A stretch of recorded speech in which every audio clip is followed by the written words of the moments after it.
আমার ওষুধ পালন করতে হবে।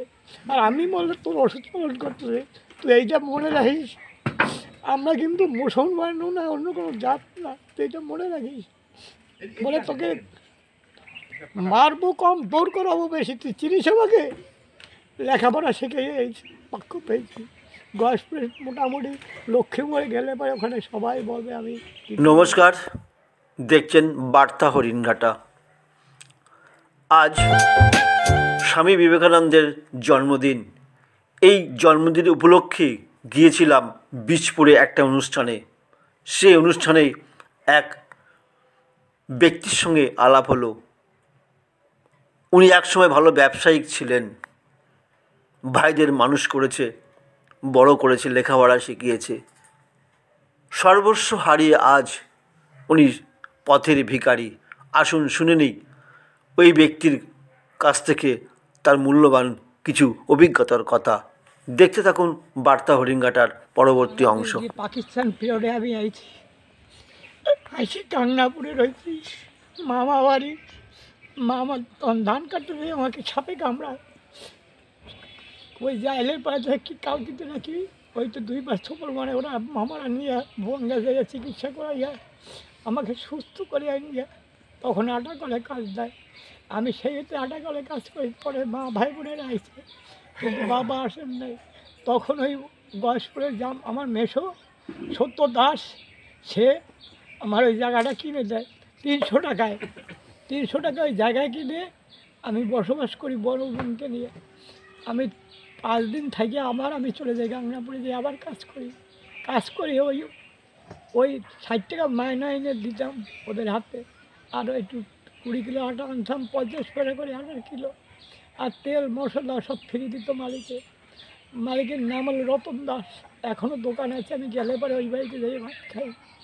যাই হোক, এখন আমি জায়গাটা কেনার পরে এখন সে ভাই মাতব্বর হয়ে গেছেন, আমাকে ঘরে ঢুকতে দিচ্ছেন না, প্লাস ঘরে তালা মারিয়ে থুইছে। কোথায় বাড়ি আপনার? কোন জায়গাটা বাড়ি? গয়েশপুরের 10 নম্বর ওই গয়েশপুর 10 নম্বর ওয়ার্ড, তাই তো? হ্যাঁ, বলুন। তারপরে ওখানে যাওয়ার পরে এখন ওরা আমার ঘরে ঢুকতেই দেবে না।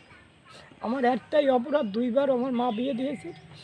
2 বউকে মানে ভাই নির্যাতনে চলে গেছে, ছোটো বোন আর ভাই নির্যাতনে চলে গেছে। তারা বলছে তোমার ভাই বোন নিয়ে তুমি থাকো, আমরা ওখানে থাকবো না। কেন কেরাসিন দিয়ে আমাকে আগুন দিয়ে পোড়াই মারবে। এমনকি আমার বড় বউর সঙ্গে নারী নির্যাতন পর্যন্ত করেছে। যাই হোক, সেটা চলে গেছে। আমি এখন দেখি খাওয়া জোটে না। মাকে দেখে বললাম, মা আমার 2টো ভাত দিও। মা বলছে যে ছোটো ভাইয়ের সঙ্গে কইয়ে খা। আরে মা, আমি পয়সা দেবো, কবার কাজ কী আছে, তুমি তো মা। তখন বলছে আমি কিছু বলার আমার আর অধিকার নাই রে না। দেখ তো ছোটো বোনের তোর ভাই সব হত্যাকর্তা বিধাতা, তাকেও আন্ডারে খাই। আমি কি করে তোর 2টো ভাত দেবো? দিতে পারবো না। তাও মা আমাকে গোপনে 2 দিন ভাত দিচ্ছে চুরি করে। কেউ ছিল না ঘরে, থলে বসে পাগল নে থালে 2টা খাইছি। মা চলে যাওয়ার পরে এখন আমি ঘরেই ঢুকতে পারি না। পার্টির লোকের জানাইছি, গয়েশপুরের চেয়ারম্যানকে জানাইছি, থানায় কেস করেছে, সে কেস পর্যন্ত দিন চালাইছি। আর এখন আর পারি না। আমি এখন অসম্ভব হয়ে গেছি, আমার স্ট্রোক হয়ে গেছে। আমি এখন চলাফেরা করতে খুব কষ্ট হয়। এখন একটা বিধবা বউকে নিয়ে বর্তমানে আছি, তাকে আমি সসম্মান রাখিছি, সিঁদুর পরাইছি, রেজিস্ট্রি করেছি, তাকে অসম্মান রাখি নেই। কেন কেউ কিছু বলতে না পারে। আমার সম্মান বড় জিনিস, আমি টাকায় সম্মান পাবো না। আমি এখন ভিক্ষা করে খাই, লোকে সবাই জানে যে জগদীশান ভিক্ষা করে খায়, টাকা পয়সা সব চুরি হয়ে গেছে। আগে নিয়ে ঘরে থুইয়ে আলমারি মারি তালা মারিয়ে থুইতাম। যেদিনকে বাইরে যাবো মাল আনছি, আমি গুড়ের কয়লা ব্যবসা করছি। তারপরে এসে এইখানে করে রাত্রে ওই গোকুলপুরে এখন যে ছমিল আছে গোসেন, ওর গোলায় দারোয়ানি পর্যন্ত করেছি। ওর ওখান দিয়ে গুলো এনে ব্যবসা করিয়া আমি দাঁড়াইছি। কিন্তু বর্তমানে ভ্যান একটা কিনে দিয়েছিল শান্তুবাবু জোনপুরে। উনি ব্যাংকের থেকে লোন নিয়ে একটা ভ্যান করে দিয়েছিল। তারপরে ওই এখন কি পজিশনে আছেন আপনি? পজিশন ওই যেখানে গুড় কয়লা বিক্রি করছি ওইখানে বর্তমানে একটা বাধ্য একটা ঘর করে নিচ্ছি, ওখানে আছি। কিন্তু রাস্তা হবে বলে গেছে, যে রাস্তা চওড়া হবে, ওদিকে যেরকম হয়ে আইছে বেদিবাবু যেরকম চওড়া হয়ে আইছে ওরকম চওড়া হয়ে যায়, তোমাকে ভাঙা পড়বে। এই কথা বেদি ভবনের কাছে, তাই তো? না, আমি জোনপুরে আছি। জোনপুরে আছেন। হ্যাঁ, মানে একটা সময় আপনার সবই ছিল, এখন আর কিছুই নেই। এখন আর কিচ্ছু নেই। আপনি নিজে খেটে অনেক কিছু করেছিলেন ভাইদের জন্য, মায়ের জন্য, বাবার জন্য, হ্যাঁ, ভাই আজকে বিশ্বাস করাইছে। সকলের জন্য। আজকে আপনি পথের ভিখারি। কি নাম আপনার? আমার নাম জগদীশ বোস।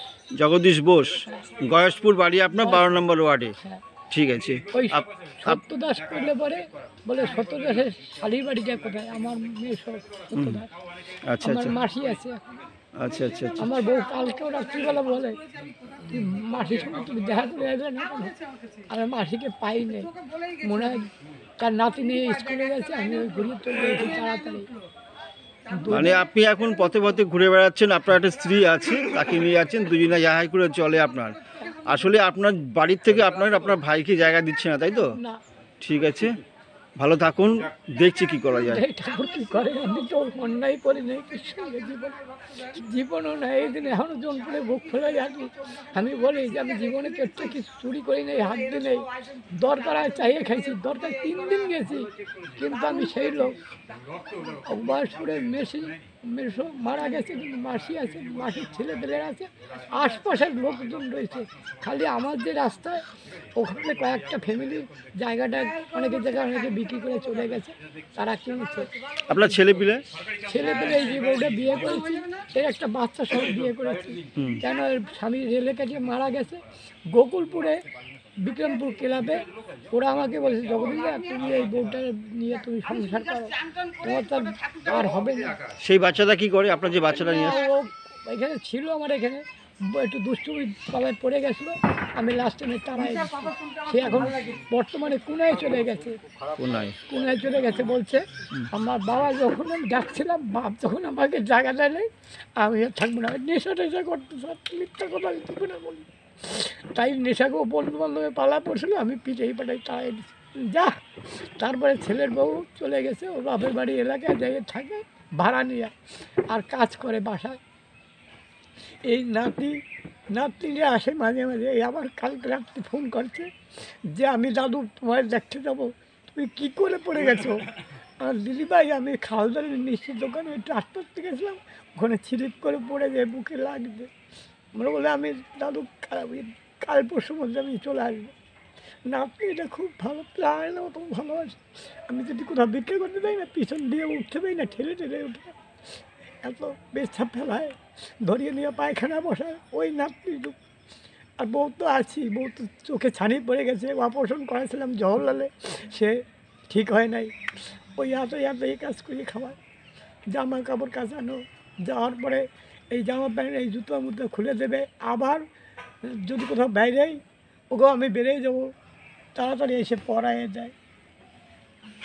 দাদা আমি এই বউ সে বিধবা থাকার পরের বউ স্বামী মরে গেছে, আমি তো অন্য কেউ বউরে আনি নেই।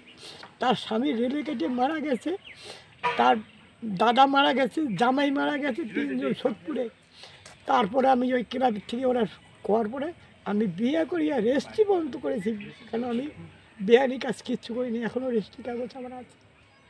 আপনার বিয়েটাই আপনার কাল হয়ে গেছে মনে হচ্ছে। হ্যাঁ, এই বিয়েটা করছি বলতেই ওরা ওই 2 ভাই বোনেরা আমার সঙ্গে অত্যাচার করতে, খালি আমি মানে বাড়ি ঢুকতে পারি না।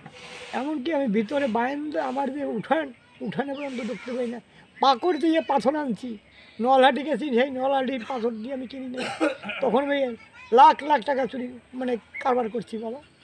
আর এই হালে 3.5 লাখ টাকা চুরি হয়ে যাওয়ার পরে আমি মাথাটা মানে গড়বড় হয়ে গেছে। আর আমি স্যার আমাকে বিয়ে দিয়েছে 2টো মা দিয়ে গেছে, কিন্তু একটাও নিয়ে সংসার করতে পারবো। লাস্টে বললাম খাবোটা কোথায়? তখন এই ক্লাবের ছেলেরা যেই বললো, আমি শিকার হয়েছি। এই বর্ধমানের নিয়ে আপনি দেখলেও বুঝতে পারবেন যে একেবারে বয়স্ক, সে চোখে দেখে না।